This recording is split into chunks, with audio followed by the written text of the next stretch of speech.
And we're back with Pro Wrestling Talk Radio, the show where fans rate and debate the hottest topics in the world of wrestling. Here we've arrived at a new segment, Columnist Corner. We're busy building up a nice little roster of columnists on PWF Empire, and we wanted to take out a little time to talk with those columnists and feature them on Pro Wrestling Talk Radio. And the first guest in our Columnist Corner is Manny, aka Inmate 993.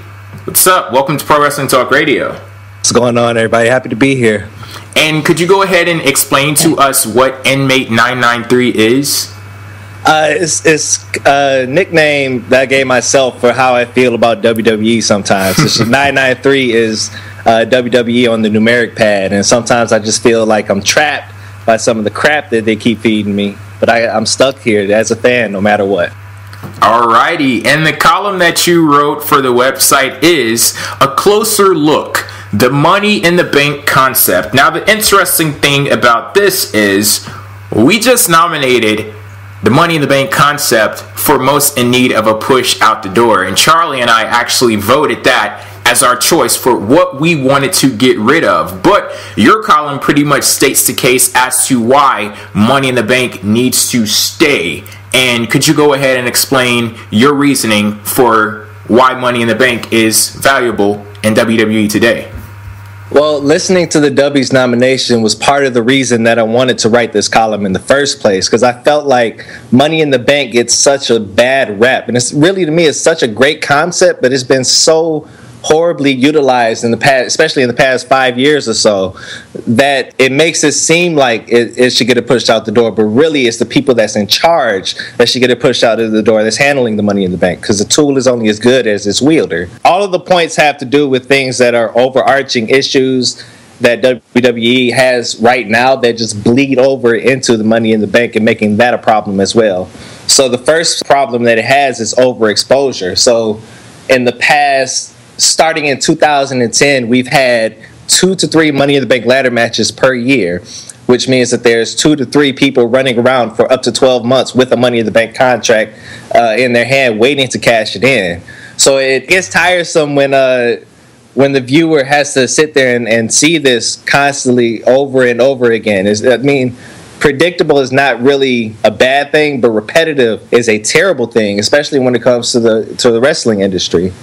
The second point was about the superstar drought that the WWE is currently facing. So I said this in an article. Back in the Attitude Era, we had like 6 or 7 guys that were all capable of carrying the title and being the face of the company. It just so happened that Austin was the best of those people.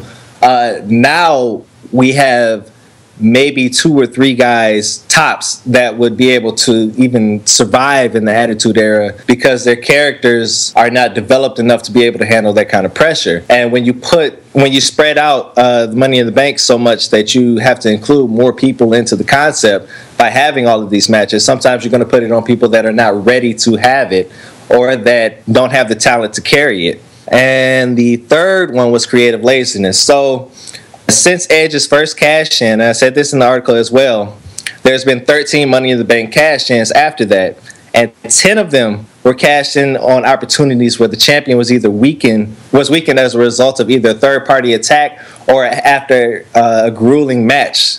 And it's been overused, so it doesn't make the person that you're trying to build stand out when you have them doing the same things over and over and over again, which is why the cash-ins that weren't following an attack were unique in their own right. So Rob Van Dam's cash-in at One Night Stand in 2006, and John Cena's cash-in, and even Damien Sandow's cash-in, both of them happened this past year. So, yeah, that's it. Has there seriously been 13 Money in the Bank cash-ins? There's been 14, including Edge's. That is friggin' insane to me. But honestly, do you think that magic that was captured with Edge that first time around can be done again? Because there are some times where it's a situation like WWE and the creative team, it's their fault that they can't revive something. Maybe it's like a match stipulation or something like that. But with the Money in the Bank contract, the reason why Edge was so successful was probably because he was the first. Can we recapture that magic in this day and age?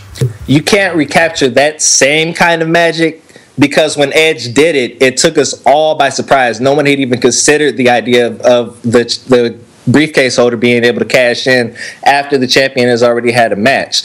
That's why you have to come up with other unique ideas that make a superstar's cash in stand out. Why can't we have somebody win the Money in the Bank contract and immediately cash in, call the champion out, and have the match right after the ladder match? I mean, and then have them defend the title later on against the original challenger that was supposed to challenge for the title that night.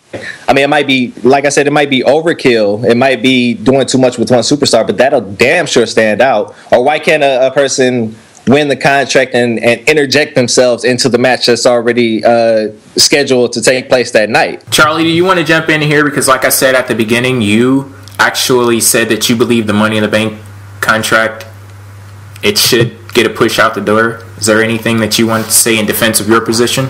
Well, not necessarily in defense of my position, but I could just comment on that. I think you can recreate magic because they did it with Rob Van Dam. They had a unique circumstance where they had an ECW reunion show coming up, and he said, I'm cashing in there. I think that there was one situation in which Money in the Bank could have been used in recent memory that always stands out to me, and ironically, they couldn't have done this because they had the pay-per-view.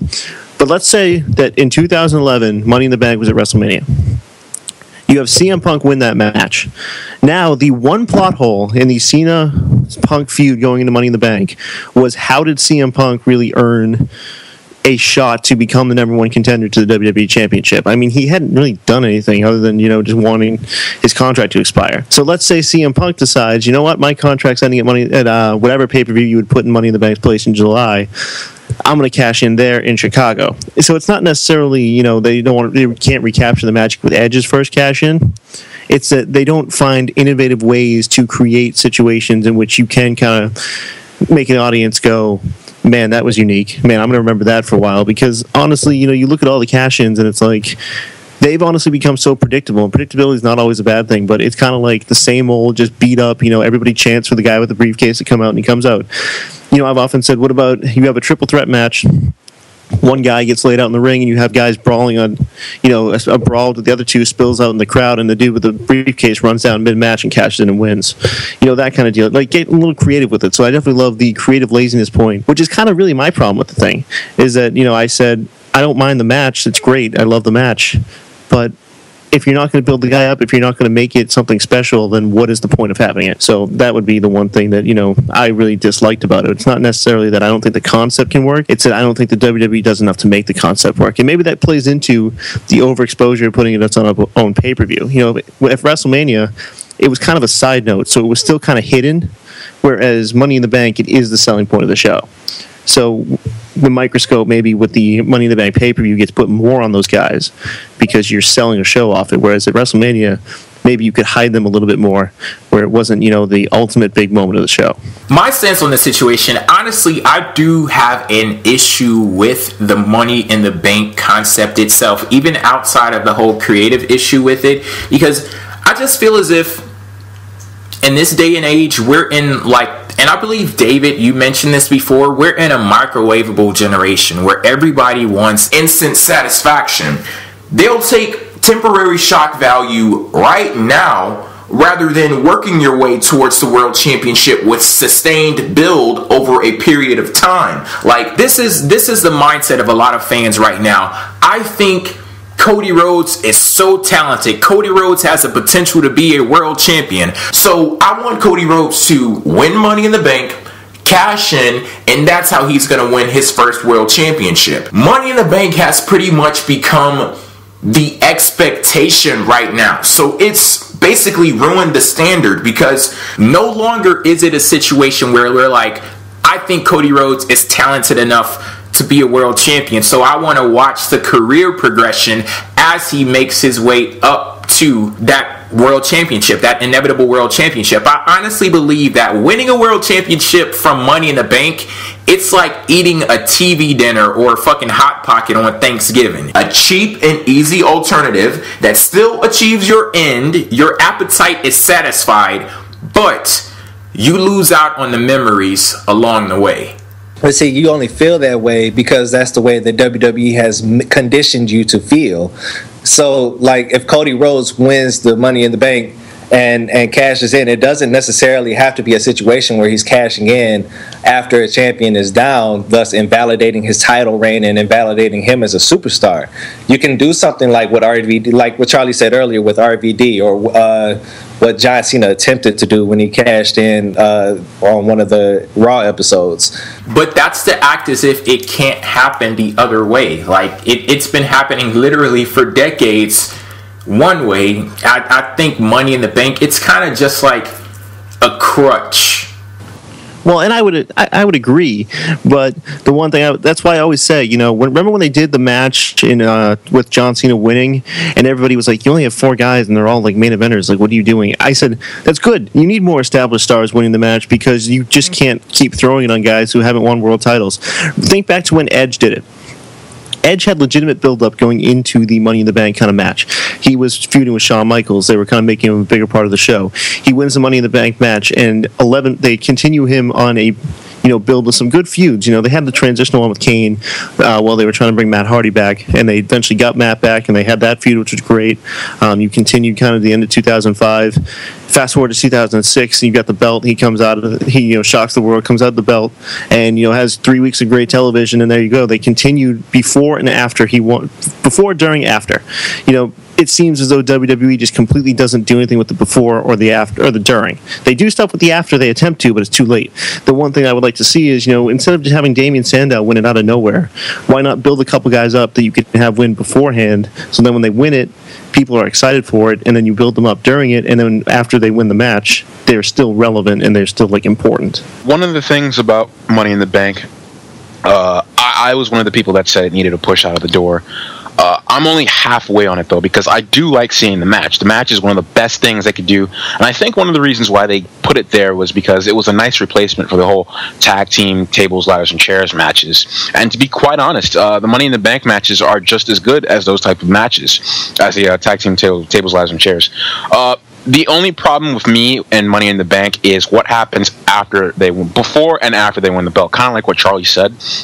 Usually you'll get guys who after they win the Money in the Bank briefcase, most notably Daniel Bryan was a big Daniel Bryan and Damien Sandow, they were big examples of this. They win the briefcase and then they lose for like 4 or 5 months on it, and they cash in and automatically they're a champion, and they walk into WrestleMania as a champion and just lose the belt. Well, Miz he actually kept the belt, but still, and the thing about it is you don't really make stars like that, because also afterwards, even if they have a bad run with the briefcase, they win the belt. Okay, fair enough. Let's give them a nice run with it. These guys constantly lose, and even if they do win, they just barely win. Miz was just barely beating a 60-year-old man. So that's one of the problems I have with the Money in the Bank briefcase. Hey, also, that wasn't just any 60-year-old man. That was a trained wrestler 60-year-old man. It's a difference. Okay. Anyway, I think too is I totally got to agree with the laziness part. I think that every type of storyline in general, it's just watered down these days. But I would like to see them try to do something a little bit different. I actually like the idea. You can't do this with everybody, and it has to be like one time only. But somebody cashing in after winning the briefcase, and then cashing in on the champion, and then having the match against the person that was the #1 contender for the title. You could do it with a monster, somebody like Roman Reigns maybe, or someone who's like a big tough guy, If Ryback hadn't have done the job for the entire 2013, he would have been a guy who I could believe would do something like that. So I think if they were to find creative ways to cash in on somebody, like I suggested, this is probably a silly idea. And you especially can't do it now since there's only one title, but I suggested, maybe somebody doing a press release, then having someone cash in on them there, maybe get some press off of that. I think that is a silly idea. at least you might get a couple of news articles written about you. But anyway, I think that as long as you get creative, I don't think that you should try to recreate Edge. Edge is something, he's a once in a lifetime type of guy. He's a legend in the business, inducted in the Hall of Fame only a year after he retired, and well deserved, actually. You can't recreate guys like that. Just try to create your own type of guy. The Money in the Bank concept is used to create a star. I don't think that they should try to use it to create a monster of the week. As long as they don't make a monster of the week like something you would see in a Saturday morning kids cartoon, and make these guys actually look good even after they don't have the title anymore, I think the Money in the Bank concept could work. But as it stands right now, it's not helping anyone's careers right now. It's actually hurting them. I'm fully going to admit to the fact that there has been a stigma placed on Money in the Bank, because when you said maybe Roman Reigns, I was like, fuck no. Like, I don't want to see it. Thing. I was like, no. We cannot kill Roman Reigns' career. That's not how we're going to work here. Yeah, I don't want to see it on any guy that I actually like. And, that's kind of the problem with the Money in the Bank concept. Had it not been ruined, it wouldn't have had to have been like that. I would prefer to actually have him win a match. He seems like more of a type of guy to actually go right out win the number one contendership spot and But I think Money in the Bank, it's just overexposed too. There's so many times we had two Money in the Bank briefcase matches each year, and pretty much anyone won the title. We had guys like Miz winning the title. As much of a fan I am of Daniel Bryan, at that point he was not ready to be world champion. Daniel Bryan was winning the championship. We had guys like Miz. It was just too many people winning the title. It's like everybody got a turn. Dolph Ziggler, one of the worst offenders, period. He actually lost his first match, period, as world champion, I believe, against Jack Swagger of all people. So, it's just, there's a lot of problems. If they could fix the problems with the Money in the Bank concept, I would like to see it stay. But I would also like to see every once in a while, how about somebody lose? Like, it's just this idea of everybody cashing in and just winning. It gets old and stale. The idea with... We have had some people, a couple of people in a row lost, so... But I like that. I like the idea of maybe, it doesn't always pan out. Or, maybe it's just not this whole, guy is knocked out in the ring and random fluke guy walks in and wins it. Or it's not even as simple as just shaking up the way he does it. Like CM Punk when he turned heel in 2009. You use it as a heel turn and then you go into the straight edge society. That was great. That was a great use of the briefcase. It is just, they just don't use it for anything. He comes out, he just cashes in, he wins, he's just the same guy. And it just doesn't feel like he gets any different or he evolves or there's any sort of excitement about him. It's just oh yeah, I just kind of popped for a moment there, but next week it's not anything major. On that score, though, we have to talk about the worst offender, which is Jack Swagger winning the Money in the Bank. I mean, I think everyone going into the 26th match where he won the Money in the Bank briefcase, we all thought someone else was winning it. Jack Swagger won, okay, maybe they're going to start building this guy. But then a week later, he beats Jericho, who's a heel, and it confuses people. And then Swagger had one of the worst title reigns in history, and then they did nothing with him. And now he's we have to say he's a world heavyweight champion now because of Money in the Bank. So they either do something with somebody or they do nothing with him. Dolph Ziggler, he won the belt, but then where is he now? He's jobbing. Where's Damien Sandow now? Jobbing. It's not, they don't capitalize on what the Money in the Bank should be doing for people, and it's upsetting to me. And with Damien Sandow losing, I was okay with him losing. I just didn't like the situation where he beat up on a guy for 20 minutes and still came up losing in that situation. It was very unrealistic to me. But I see Charlie's point about having them cash in and losing, because I like that idea. I thought they shouldn't have done that with Cena. They pulled the trigger too quick on that. They should have waited. If they're going to do it with Sandow, do it with Sandow or something like that. But it's kind of I'm burnt out on it kind of thing. It was cool for the first couple of years. I love Punk winning it, Kennedy winning it, all of that stuff. But recently I'm just whatever. I even forgot Randy Orton had Money in the Bank. I thought it was Dolph Ziggler and Sandow with the Money in the Bank briefcase. I forgot Randy Orton even had it for a time this year, and it's just too much. I'm just kind of done with it. The matches are good, but it's not enough to keep the weight in. And as the winner, as the push out the door, W Award winner, being me, I have to say Money in the Bank and announcers are two bigger factors that we need to worry about. And I think with the announce team, though, I think I can see a point made for the Money in the Bank being that. So that's why I say it does need to go if they're not going to start using it the way it needs to be used. That's my thought on it. I'm fine with the matches, but do something with it kind of thing. Alrighty, Manny, do you want to go ahead and provide a close? What is the future of Money in the Bank for you?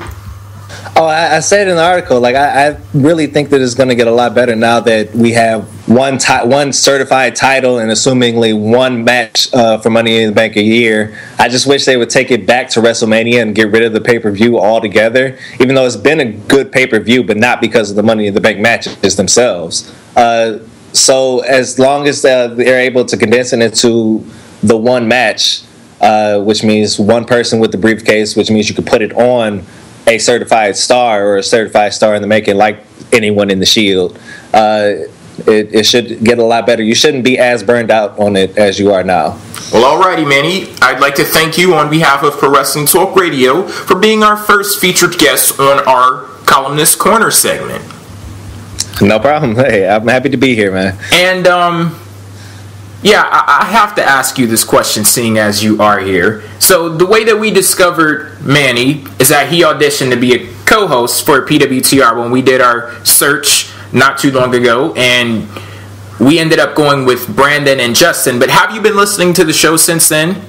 Yeah, every time. Well, what do you think about Brandon and Justin and their addition to the hosting panel? Oh boy. Oh damn. I think I said this before. I feel like you're main eventing WrestleMania with Alberto Del Rio and Dolph Ziggler, while CM Punk is sitting on the sidelines just waiting, looking around like, what's going on? Who, Brandon?